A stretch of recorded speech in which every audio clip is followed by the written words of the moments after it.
A quick little scan of just what's happening in the equity market as a whole right now. Um, Thought process continuing over from last week and what's happening and why, right? We obviously see the month of June and the quarter end yesterday, right? The first day of the new quarter and the new month today on Tuesday, the 1st of July. And what a surprise, right? We're now currently seeing dispersion occur, right? Which is when those different names, or not different names, when the correlation between a lot of names is not there. And it's something I've been noticing a lot lately, and it's something that can kind of signal that rotation to risk off equities and assets, um, that kind of movement of money, and then also just like I said, the red flags that you see when XLP up, 1.2% today on a really clean candle on a chart that's been underperforming in comparison to the broader market as a whole post April reversal, right? A sector like XLV, right? Kind of a slower mover in the healthcare names up 1.69% today. XLE as well, right? We had that nasty kind of not fake out print, the breakdown print on the 23rd, but then the progression from the seller stalls, a kind of exhaustion potentially shows. And this is potentially with the volume that pours in at the lows here, a candle that was trapping a lot of the late longs, and now we have them bidding it lower again. And when you look at the sector as a whole, it's kind of prevalent and evident that that's what's going on. But then we also have the concept of breadth, right? So I recently saw a stat. There's very, very few S&P 500 stocks that are breaking out to all-time highs, right? And that's not a good sign. That's a sign that the weakness is here, right? That's a sign that although S&P 500 is at all-time highs, the Nasdaq 100 is at all-time highs, we don't have a lot of correlation with names breaking out to new highs. And the ones that are, the Palantirs, right, the Hoods, they don't look good. You look at the volume that comes in on the print from yesterday on the Hood, and then the subsequent failure we're developing with the broader context of where this chart's at, what this chart's done since 2022. It's not structurally appealing to me. We look at Palantir as well. I mean, we had a 10% day on Friday, and now we're having a 5% session with really not an aggressive bidder on yesterday's gap up. A lot of this did happen in a close with the position unwinding from dealers potentially being a catalyst for that, which is, potential good sign overall. I mean, that's a massive, massive footprint off the highs with the signs that we're showing here previously in June where we had the 7.7% day, the weak rally into just the continued exhaustion into that June 27th print, right? So, I mean, nothing's changed, right? I'm still very bearish. We're getting a continued, kind of float higher and exhaustion showing with the influx of volume as we break out to new highs. We're seeing the same thing on QQQ, giving you that kind of parabolic top within a UTAD of this redistribution. My broader context for this quarter, my broader perspective is still bearish, right? You obviously, have to understand why and where you want to execute at, but the best play here, in my opinion, is January or March expiration, targeting these gaps below 564, 554, back down to 545, which is about the golden pocket discount range of this area.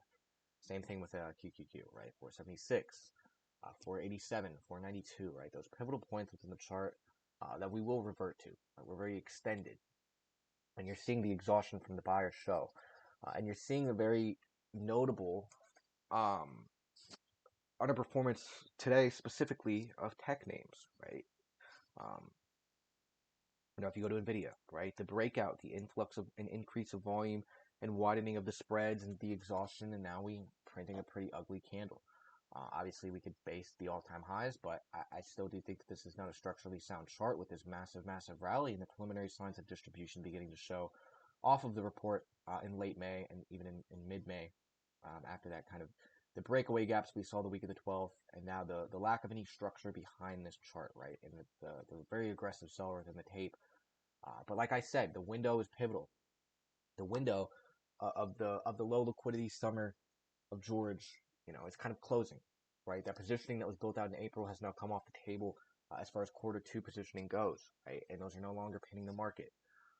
There's just things under the hood that control the market and can exacerbate or can pin the movement that come into play, right?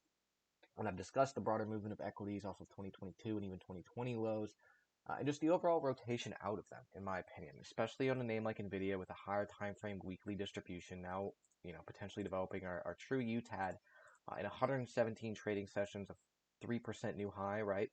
That ends up being our new all-time high.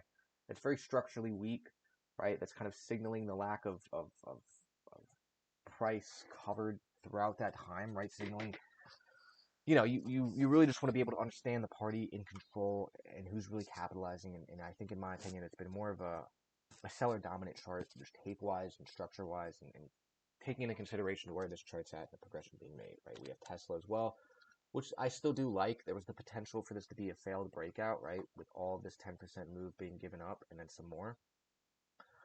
But the gap down seeing some follow through, right, is not too unappealing. So still shares long for me, but you definitely want to take your profit after 22 to 30% move, right, to the 23rd.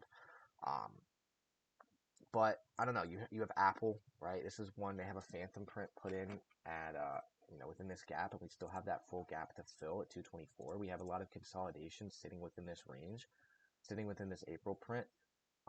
That taking out these highs, potentially giving you a weekly sweep of the full gap fill would be very appealing, because of the fact that that gap is unfilled, and that's your kind of golden pocket 618 range.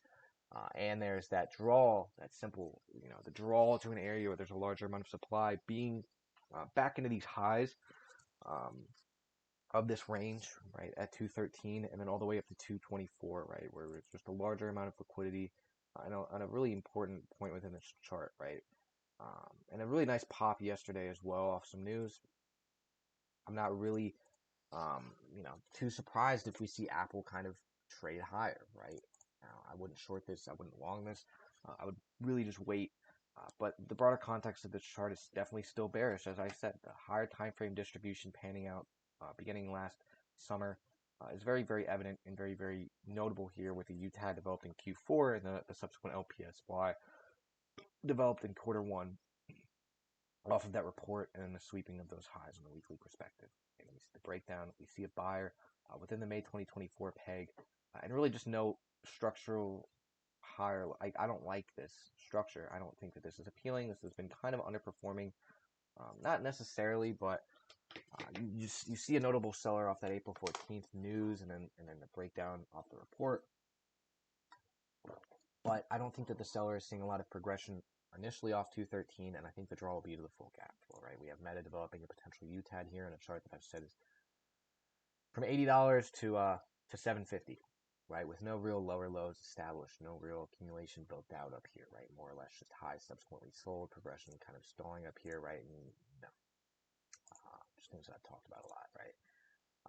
Microsoft developing the UTAD as well. Google, the progression is kind of stalling at the new high. I still do kind of like this back up to the 200 range, unless the structure shifts within this chart. But I don't know. It's not an appealing market right now, right? We have a name like Starbucks.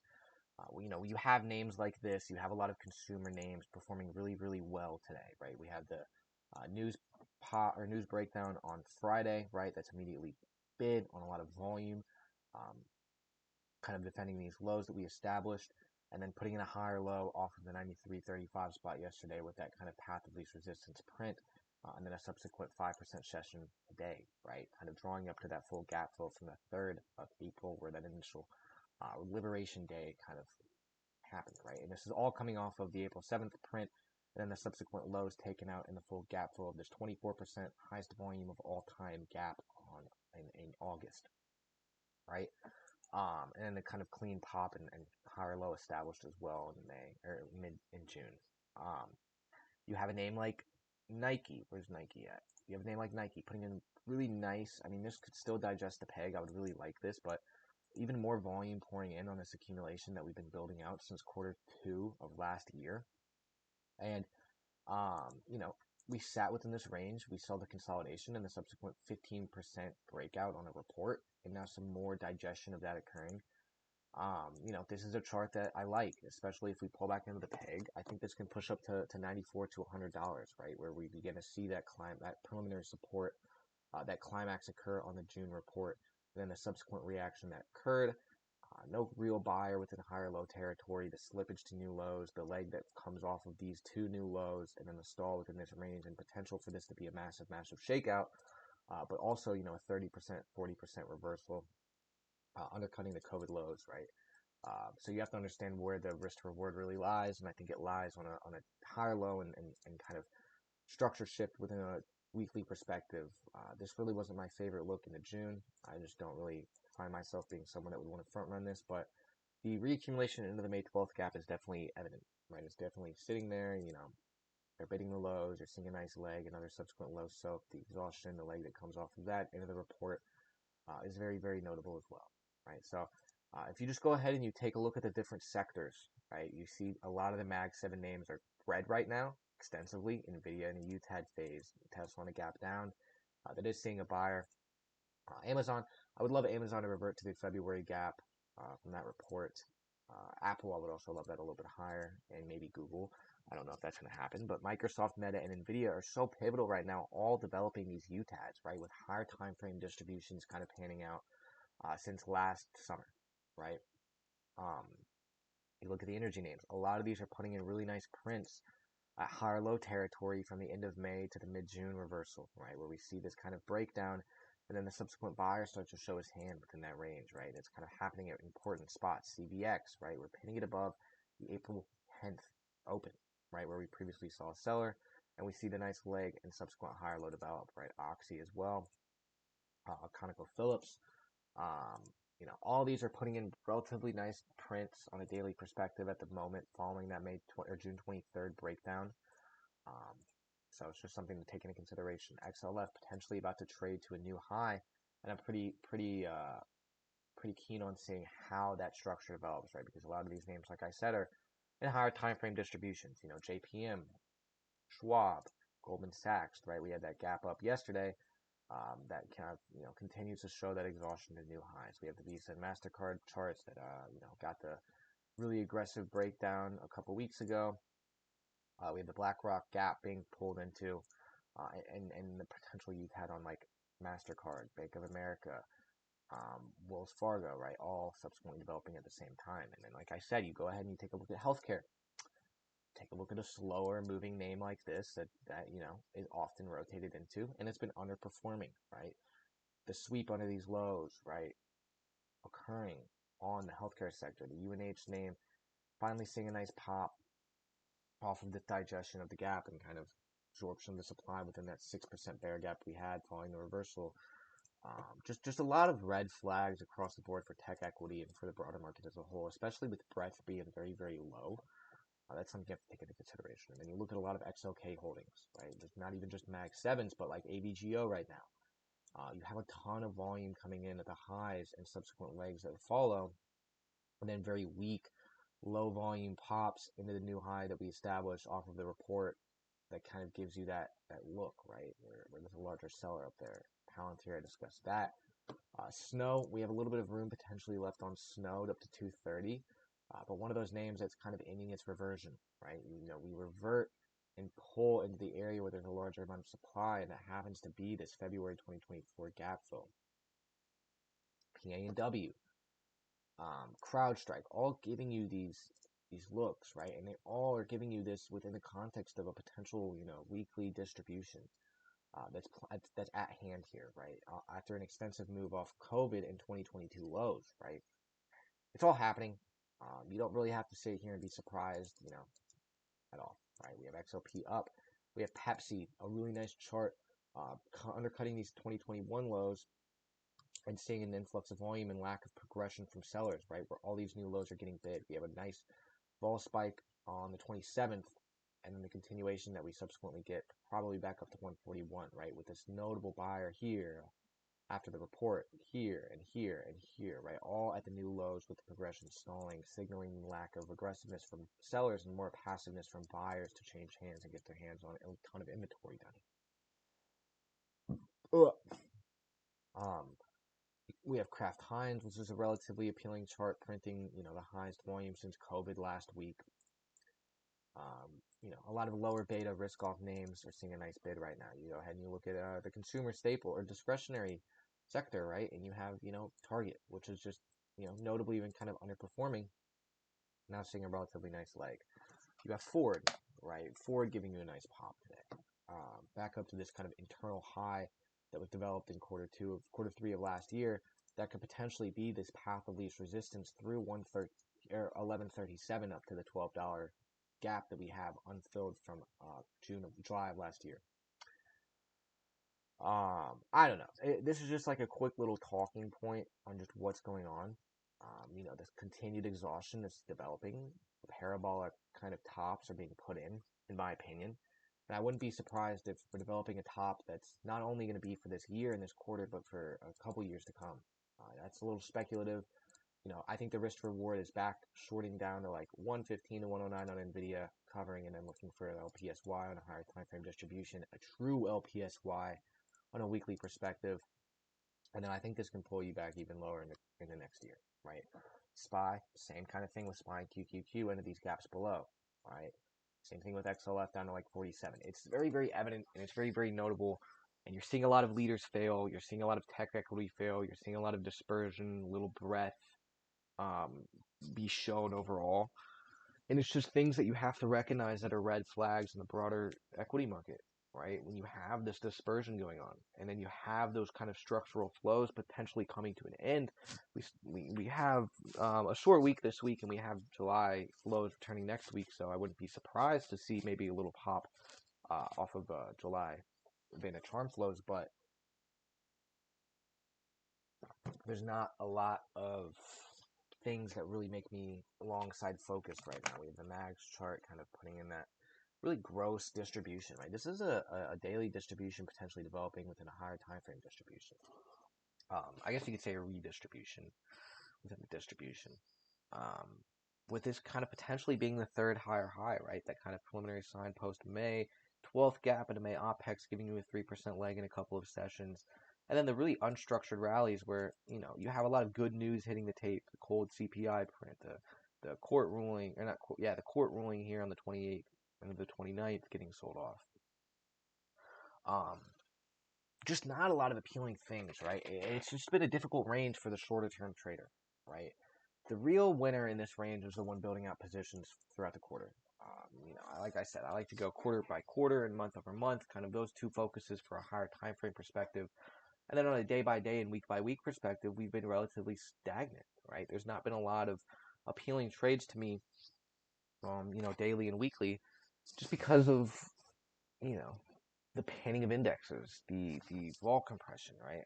And I do think a vol spike and a vol event comes soon. I do think that we see a pullback this quarter, especially kind of once those summer flows and low liquidity kind of ends. I don't know. It's just a broader distribution on indexes that's occurring here, and I think it's very evident. A lot of red flags are showing with what names are underperforming and outperforming, what names look appealing at the highs, right? When you look at a lot of new all-time highs, I'm just seeing NVIDIA being one of them, a lot of distributions that are continuing to play out, and the draw simply being to new highs, right? The kind of passiveness from that seller, where now we're seeing the notable exhaustion and the hands changing above new highs, right? It's just very evident. It's very notable, and it's one of those things you have to have a lot of patience on, right?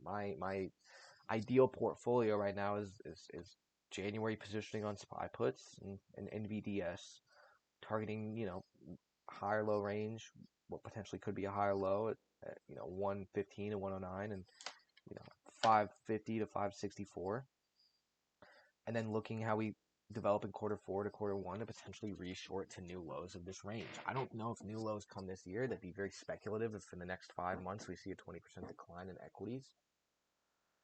But that wouldn't be so surprising to happen quarter one and quarter two of next year, right? And that could be a whole new trade in itself. I just got caught up within this range. It's a difficult range. It's very bearish. It's very weak, but it's pinned. It's propped up by things under the hood, and it's something that takes a lot of time, right? These tops take a lot of time. The bottoms are more of an event, like we saw in April, like we saw in August of last year. And the tops take a while, right? The tops take a while up here. The top is going to take a while up here. And I just wasn't ready for that, right? I got faked out here. I got faked out here on this Thursday, June 12th, bull spike. But a lot of red flags. Energy looking relatively appealing. You obviously have to push through that print that we developed on the 23rd. But not a bad look considering where it's at within the chart on a lot of equity within the energy sector.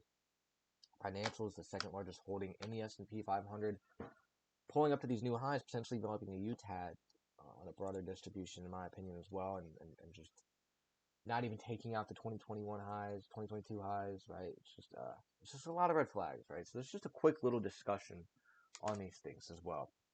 I'm not going to go into a lot of depth the day-by-day price action right now. It's just, what looks good? Tesla looks good. Lyft doesn't look bad. Undercutting this peg and developing a subsequent internal structure here on the kind of 5 inside bars within this June 24th 6% session, now up 3% on the day. This is not a bad daily sequence, right? When you consider the fact that you can potentially take a shares trade to put you 10 to 15% here with minimal risk. Starbucks looks good. That looks good at the 99.41. That's one of the names, lower beta, slower moving names that could potentially kind of get you a little bit of continuation. Google could potentially trade higher. This could not be the top, is what I'm saying. But very few names pique my interest long. Even fewer pique my interest with leverage. Leverage ETFs at that, not options at all. The broader read is short. And there's a lot of relevance why. And I've discussed the reasoning behind that so much this quarter. And I just didn't, the market can stay irrational longer than you can stay solvent. And that's, proven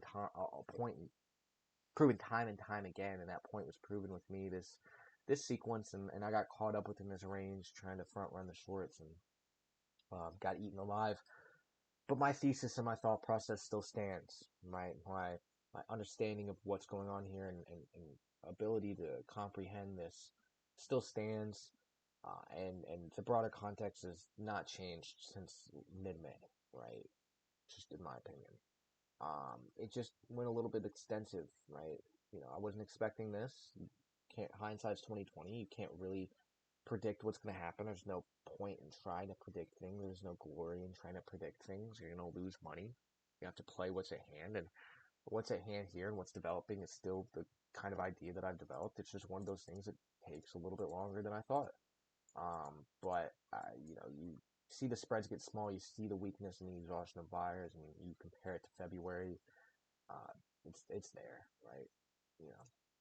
Palantir looking hideous. Hood potentially giving you that parabolic top. The influx of volume on yesterday's session is a very big red flag in my opinion. And now, we faded 10% from highs to low of day at new all-time highs on a chart that's just not super appealing to me at all, right? So that's a big red flag as well. DSM, potential for a failed breakout here. When you see this pop in consolidation, there's potential for a failed breakout that could be developing, right? In terms of a lot of, bids trapped, stopped out, exacerbating the sell. ARKK, another kind of pivotal sign of exhaustion within this sector. Coin gave you the aggressive rally from 240 to 380, a really clean structure back here within this candle, undercutting the lows we developed and giving you the nice structure shift on the 17th, which was really appealing. And then the 16% day that followed that session. But we get parabolic, right? We get extensive volume pouring in at the highs and spreads kind of tightening and the late longs being trapped. And now we're kind of seeing, a 3.5% day today, a 5% day on Friday, a 2% or 1% day on Monday. A notable sign of exhaustion on a name that was kind of leading the way. I don't know. It's just nothing changed, right? Nothing changed in this entire sequence. You have an underperforming sector in XLF. Looking really nice as far as the consolidation within this range, um, right? So, I mean, that's just a quick 15, 20-minute discussion of what the ideal positioning for me is right now. I mean, obviously, the play is always, stocks are supposed to go up, right? So I don't have an issue being long Google, adding into those higher lows, trimming into new highs, setting your trailing stops. I think Tesla can still trade to 400, speculative, but I still think that it can happen. You obviously want to take your profit after it moves from 300 to 360, but I still think that can happen. Starbucks looks nice. A couple longs that I like, not really a lot with leverage, but you have to be very, very patient and very cautious with those, in my opinion. And the broader short positioning wins here, 10 times out of 10. Trying to capitalize day by day on a market that doesn't really give you a clear directional read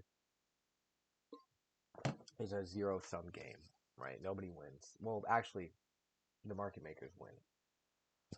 Um, but yeah, I mean, trying to time the top is not really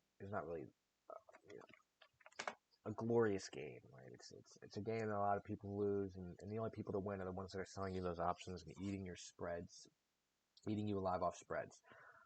But ever since mid-May, this has been a short. Nothing has changed my mind. Only really kind of giving me more confidence within the context of how this looks and when it's happening, timing, structure, um, and just the correlation between a lot of different names. Like I said, the breadth is very low. We actually pull that up.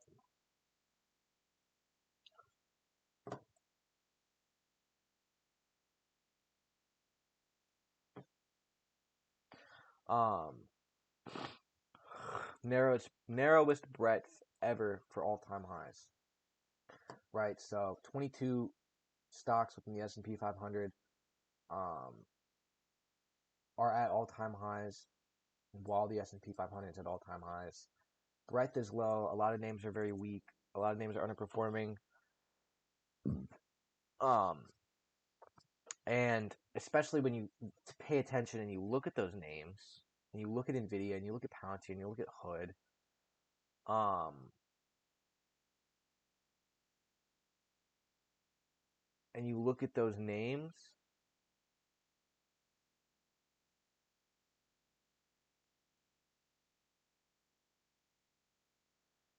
and you look at how they're developing, it's even worse, right? When only 22 stocks are at all-time highs, and a lot of them are like this kind of distributions panning out over the past couple of quarters, and this on Nvidia and Meta and Microsoft, which are a few at all-time highs, right? Only three at all-time highs out of these. Nvidia, Meta, Microsoft are the only three at all-time highs out of these. Well, Netflix, but that's not a Mag 7 name, and that looks gross as well. It's a broader red flag, right? It's a red flag consistently building out, and at some point the effect is going to match the cause, and ideally soon we kind of see maybe post July OPEX a structure shift, and then the short can become a little bit more appealing for that kind of week over week basis where you can really have a clear risk to reward and objective risk instead of trying to time the top in a structure shift that'll pull back into those gaps below, because it'll happen. We have phantom prints, we have dark pools layered, we have just a lot of things that are so gross. I mean, it's such a big red flag, um, in my opinion. So, it's just, you really have to understand why these things look gross. And also, I mean, I've said it before and I'll say it again. This is an equity market that has performed extensively. Even off 2022 lows was 75%, 2020 lows was 180. And I don't think people are ready for a potential stagnant equity market like we've had in the years and decades before, right? We just go ahead and we look at 2000 to 2007. This was the bubble. I mean, I wouldn't say this is a bubble, but a lot of the all-time high leaders are AI stocks, Meta, Nvidia, Palantir, stocks that people are buying off the AI hype. If things were to crash, if things were to, come back to reality, um, if things were to, something were to happen, we could see a broader reversal on the equity market similar to 2000 to 2002. We could see a couple years of no returns. I mean, things like that could happen, and the positioning could be being built out as, a while since quarter 2 of last year, and I wouldn't be surprised. Now, that's really not anything I would want to trade. I mean, like I said, even going out on a yearly basis, it's a little bit too speculative and whatnot for me. Quarter and monthly is kind of that sweet spot in my opinion, where you don't have the mental capital and the physical capital kind of align. But I'm very bearish equities in the long term. There will be an opportunity, probably late quarter 3, early quarter 4, to stab some longs again in the next quarter 1. And you want to take your opportunities and understand where the draw is going to be. But that's not there yet. There will potentially at 550 to 564 be another spot for leverage long positioning, um, in my opinion. But I still think the broader context here is bearish. And that's pretty much it for me on this little quick video.